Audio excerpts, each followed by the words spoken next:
Hi, Miss Desirich. Can you tell me about yourself?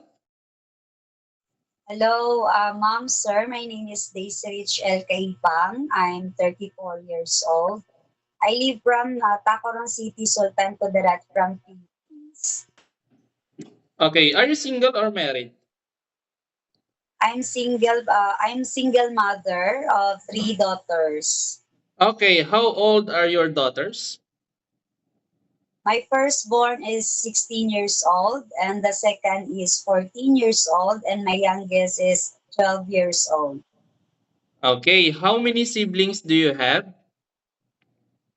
I have two siblings. I am second from my siblings. Okay, tell me about your educational background. I am a high school graduate in Sultan Sabarungis National High School.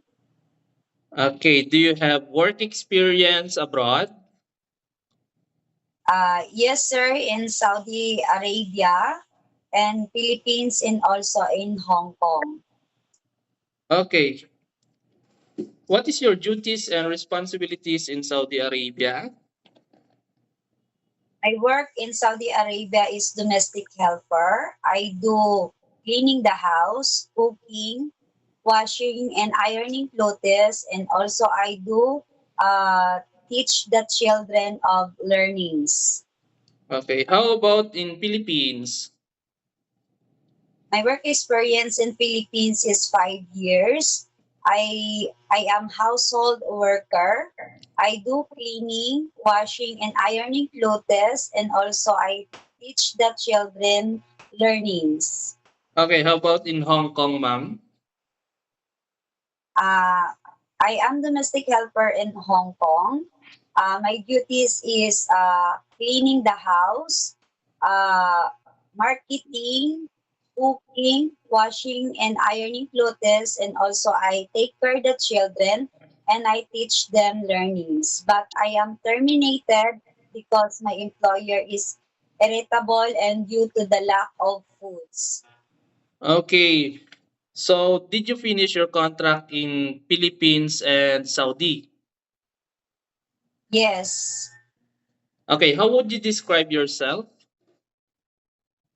I am patient. I am a honest person. I am a hard worker, responsible and reliable. I am adaptable, and I am easy fast a learner. Okay, do you have tattoo in your body? No, sir. Okay, did you undergo to any kind of surgery? No, sir. Okay, why do you want to work abroad? I want to work abroad to support my kids because I am single mother and I have mother that she is paralyzed and need financially for her medical and medicine. Okay, are you scared of dogs and cats? No, sir. Okay, please give me your idea how you can take care of naughty children and children with tantrums. I take care of the children as my daughter or as my children. I play with them and I do teaching them learnings.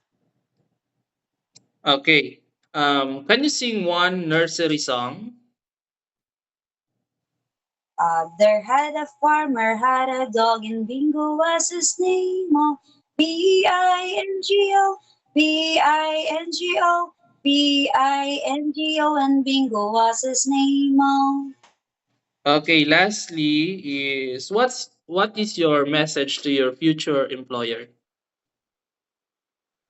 Hello, mom, sir. Please do hire me. I will promise that I will do my best to serve your family. And I take care your children as my children. I will do follow your rules in your home. That's all. Okay, that would be all, ma'am. Thank you.